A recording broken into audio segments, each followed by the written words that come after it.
Olá gente, tudo bem com vocês?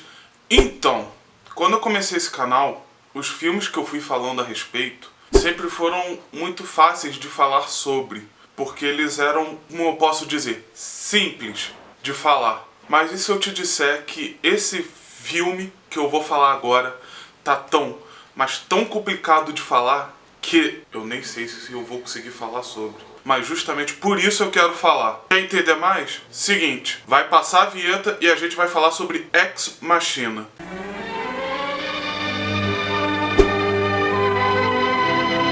Bom dia, boa tarde, boa noite. Fala galera! Então, o filme de hoje é Ex Machina. E eu vou ser muito sincero, é um filme tão bom, mas também com tanta coisa pra ser dita, que eu nem sei por onde começar. Então que tal começar do começo? A sinopse do filme é a seguinte: um homem chamado Caleb trabalha para uma empresa tipo um Google da vida, que na história do filme é o equivalente ao Google, porque é a ferramenta de pesquisa mais utilizada e tudo mais. E ele ganha um sorteio, e esse sorteio dá direito a ele passar uma semana na casa do CEO, Nathan, que ele é excêntrico e tudo mais. E ele está trabalhando num projeto novo, ultra confidencial, e que só o Caleb, por ter ganho esse sorteio, pode ter acesso a ver o que é essa empreitada magnífica, que é uma inteligência artificial. Por que eu acho tão difícil falar desse filme? Porque o filme, ele trabalha com muitos conceitos.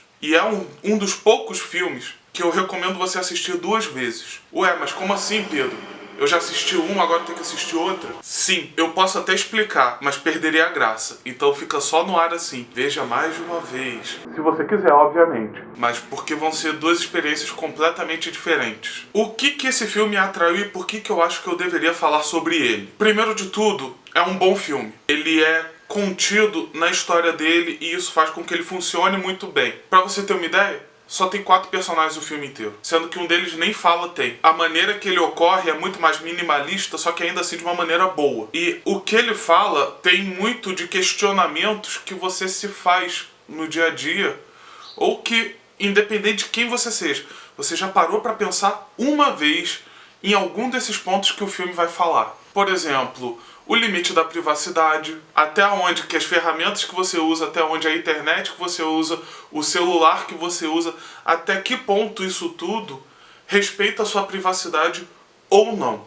Outro ponto inteligente é sobre a própria evolução. Qual é o caminho que a humanidade vai seguir daqui pra frente, qual vai ser o próximo grande passo da evolução.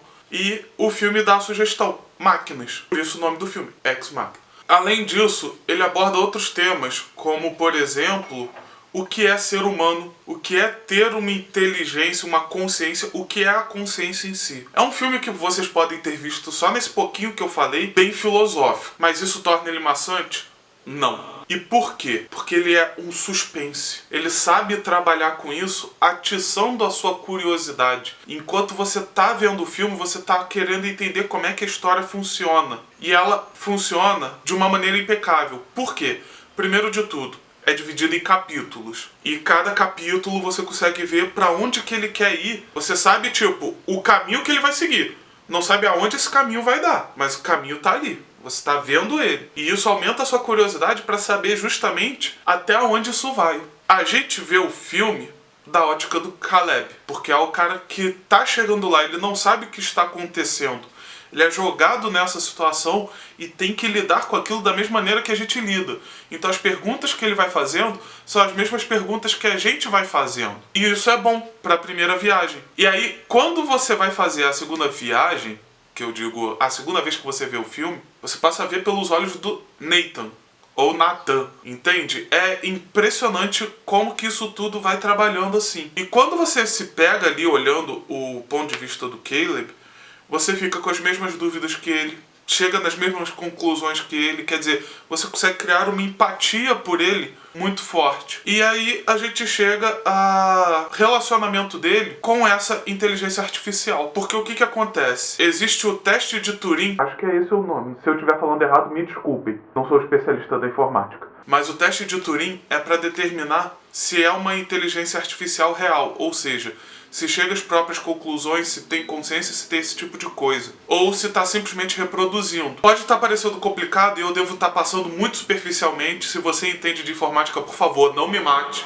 Eu só tô tentando falar. Mas o filme explica melhor do que eu, obviamente. E aí você compra a ideia do filme, tipo, essa coisa que ele está conversando é um computador ou é algo além disso? E aí surge o terceiro personagem ali, que a gente já falou do Caleb, falou um pouquinho do Nathan, mas eu vou falar mais pra frente. E tem a Ava, que é uma inteligência artificial que tem uma forma humanoide. No caso, você vê que ela é toda máquina, só que o rosto foi feito para simular a expressão humana. E, inclusive, uma outra recomendação do porquê esse filme é tão incrível. Você consegue comprar a ideia de que não é uma atriz, é um robô. Os efeitos estão impressionantes. Inclusive, se não me engano, ganhou um Oscar de efeitos visuais por causa disso. Só que mesmo assim é um filme que não teve muita repercussão. Por quê? Não sei, talvez porque não seja muito essa vibe de blockbuster. E justamente por ele não ter sido muito falado, é que eu trouxe ele pra cá. E aí o que acontece? Nós temos a Ava ali e ela vai interagindo com o Caleb e eles vão formando um laço de diálogo que é impressionante. Eu não posso falar muito porque eu sou contra spoiler, mas eu só digo um negócio.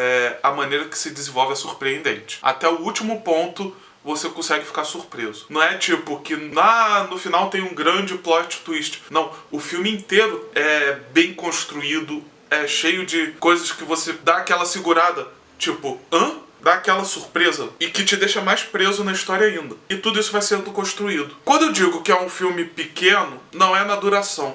Ex Machina, ele é um filme completo. Ele é longo, tem mais de 1h30. Só que o que acontece? Ele é pequeno porque ele, como eu tinha dito, só tem 4 personagens principais. Tem o piloto do helicóptero que leva o Caleb, mas é mais figuração mesmo. Esses 4 personagens estão ali interagindo entre si no espaço confinado. Porque a partir do momento que o Caleb entra na casa do Nathan, ele não pode sair até o final do 7º dia, até completar o teste. E aí o que acontece? Começa tudo muito bonito, porque é uma casa gigantesca, linda, bem trabalhada, o cenário é espetacular. Só que conforme o tempo vai passando e uma casa tão grande para tão pouca gente, você vai passando a ter aquela sensação de isolamento, coisa que a gente tá passando na quarentena. Também dá pra criar esse paralelo. Porque, tipo, é uma casa imensa, mas são poucas pessoas. E você acaba se habituando a ver sempre os mesmos cenários. E isso vai te dando uma angústia que colabora pro clima de suspense dali. Esse é um ponto. Outro ponto relacionado ao filme, e como eu disse, são as discussões filosóficas.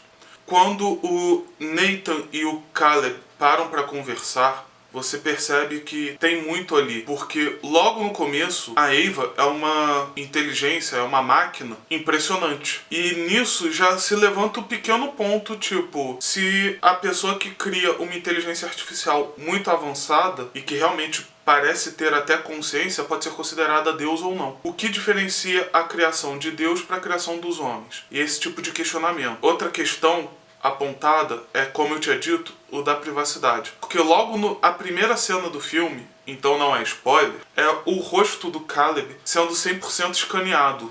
Então, realmente, você para e se pergunta. Até porque a gente vê isso no nosso dia a dia. Quantas vezes você não estava falando de um produto com outra pessoa no mesmo ambiente, só falando? Não pesquisou, não fez nada. E de repente começou a aparecer no teu celular. Isso acontece. Então, tipo, o filme ele também trabalha com isso.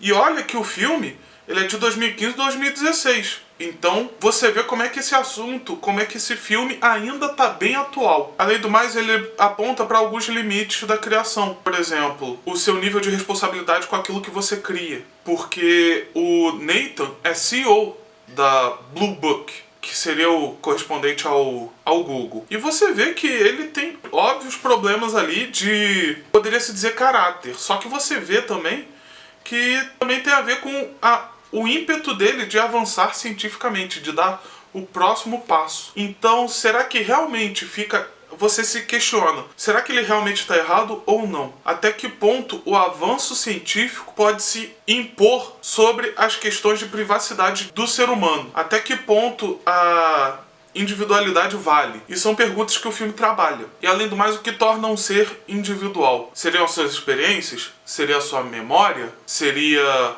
uma coisa maior, como se fosse alma, espírito?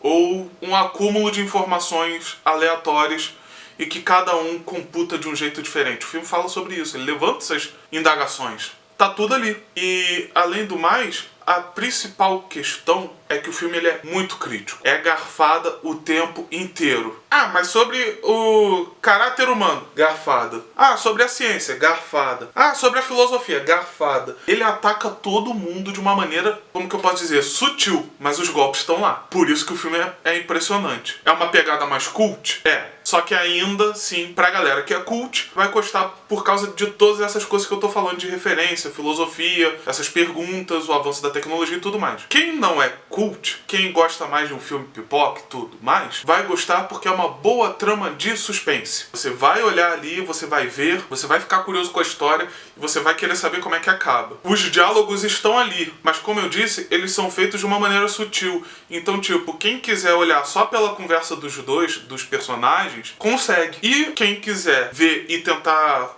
se aprofundar mais na história e tudo mais, vai se divertir também. Inclusive, essa é uma das razões para você assistir o filme 2 vezes.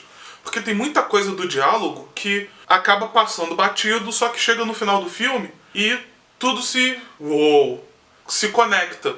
Só que, o que acontece? Às vezes, como eu disse, o filme é longo. Então você acaba esquecendo uma passagem que foi dita que seria interessante lembrar. Não é que é obrigatório, mas é só que é interessante, porque cria aquela ponte. Então, você vendo a segunda vez, você já tá com o final na sua cabeça, e aí você vê essa cena e fala: ah, ó aí o link. E essa é uma sensação bacana.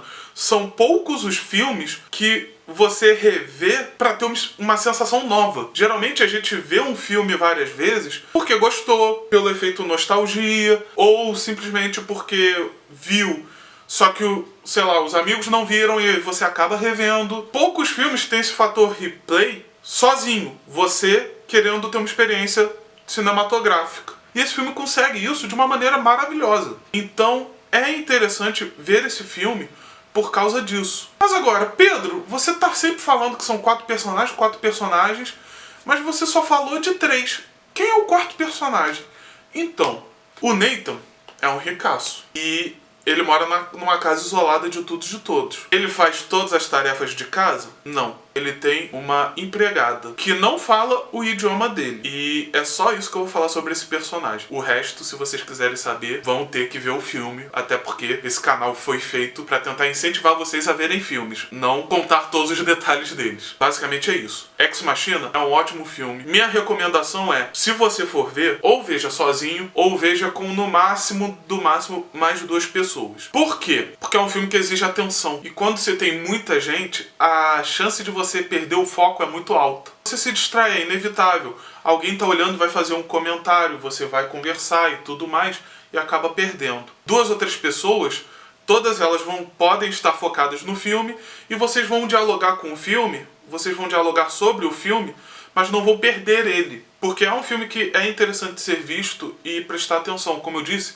é suspense. Se você quiser saber da trama, você tem que entrar no filme, mergulhar de cabeça. Não é um filme de explosões, não é um filme de adrenalina, tiro, explosão, comédia, que você ouve uma piada, ri e continua seguindo ali o papo e de repente solta outra piada. Não. Suspense é um gênero que exige um pouco de devoção para conforme você for vendo. Mas não considera isso uma coisa que te faça não querer ver o filme. Muito pelo contrário. Porque se um filme precisa disso, da sua atenção, e ele consegue manter a sua atenção no filme, é um mérito que ele tem que ter. É um mérito que tem que ser dado a essa obra. E Ex Machina é um filme de suspense que prende a sua atenção, tanto pela história quanto pelo que está por detrás dessa história.